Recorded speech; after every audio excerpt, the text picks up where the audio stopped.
Początek jest niewidzialny. Tu wszystko na to wskazuje. Cała ta bujna widzialność, jaką ludzki geniusz wyzwolił, i kres także jest niewidzialny.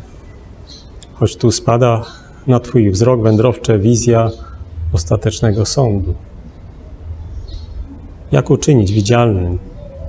Jak przeniknąć poza granice dobra i zła? Początek i kres niewidzialne przenikają do nas z tych ścian.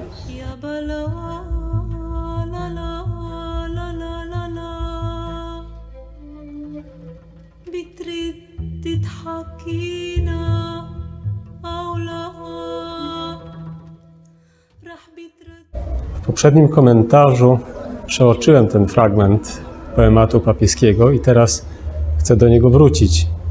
Papież, stając u progu kaplicy sykstyńskiej, zadziwiony wobec bogactwa spiętrzonych kolorów, kształtów, treści biblijnych, nie zatrzymuje się na tym, co widzialne, zewnętrzne, lecz pragnie dotrzeć do tego, co niewidzialne.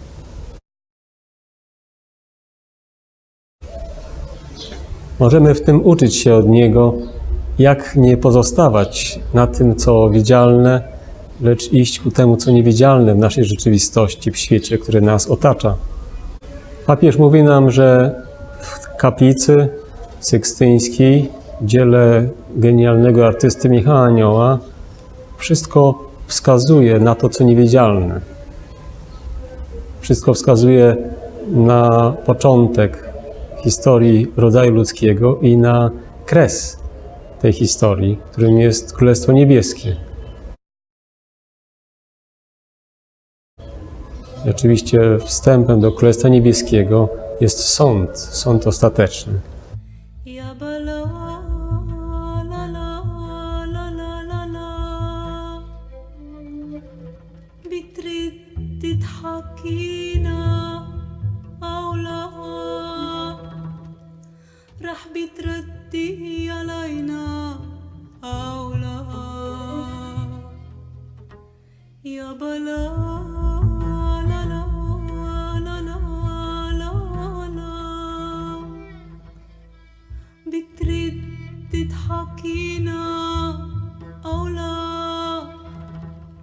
رح بتردي علينا أو لا يعني ما بتحبنا ولا بتحبي غناننا ولا رح بتردي علينا يعني ما بتحبنا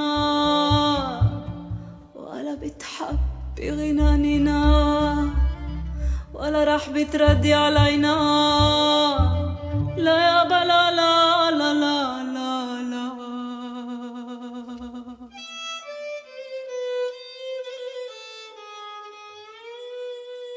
يابا لا.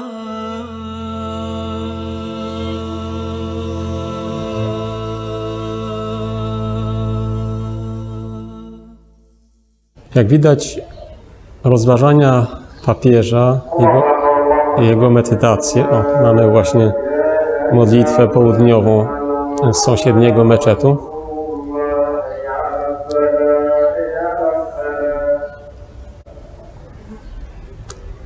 Jak widać, nie jest to rozmyślanie czysto metafizyczne.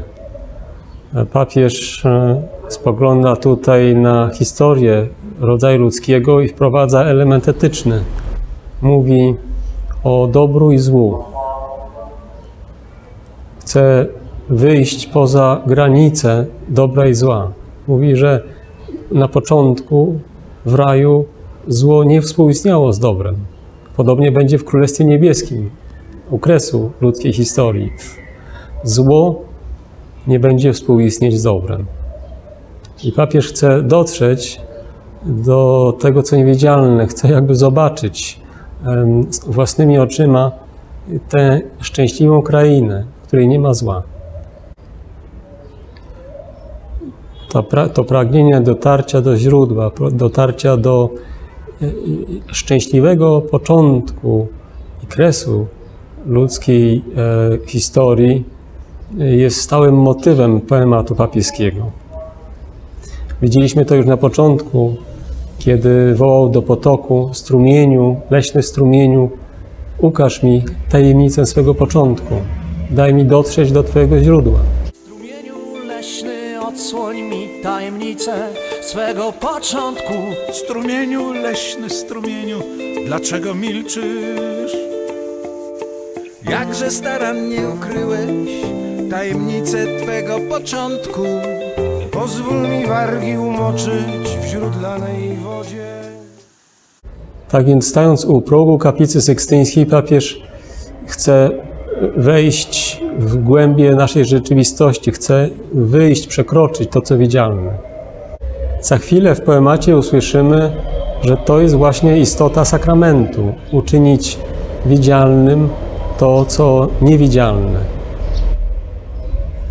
I właśnie w kaplicy sykstyńskiej możemy zobaczyć jakby dwie warstwy tej widzialności, tego znaku rzeczywistości niewidzialnej. Po pierwsze, jest to samo dzieło Michała Anioła, które ukazuje poprzez kolory, kształty, postacie historię ludzkości i historię Kościoła. Ta druga warstwa, czyli już sama historia ludzkości i Kościoła, widziana zewnętrznie, jest znakiem tego, co niewidzialne, znakiem Bożej rzeczywistości, znakiem początku i znakiem kresu, znakiem krainy szczęśliwości, do której ta cała historia prowadzi, od której wychodzi i do której prowadzi. A więc papież, stając u progu kaplicy sykstyńskiej, kontempluje krainę szczęśliwości, krainę nieskończonej miłości. Ta właśnie nieskończona miłość i szczęśliwość stała u początku ludzkiej historii i do niej też cała doczesna historia człowieka dąży, kieruje. Czyż nie jest to mocne słowo, mocna wizja papieża u kresu jego życia ziemskiego? Chce nam przekazać, że to, w czym uczestniczymy, czego doświadczamy na co dzień, choć bolesne, pełne cierpienia, właśnie przemieszane dobro ze złem, ostatecznie dąży ku niebu, ku szczęśliwości wiecznej, ku rzeczywistości nieskończonej miłości.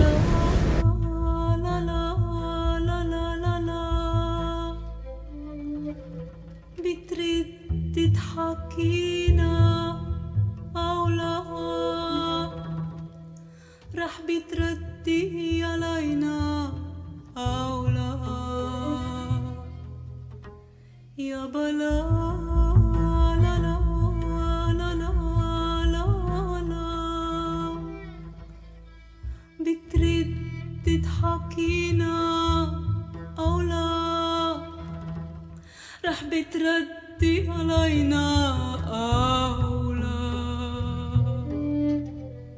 يعني ما بتحبنا ولا بتحبي غناننا ولا رح بتردي علينا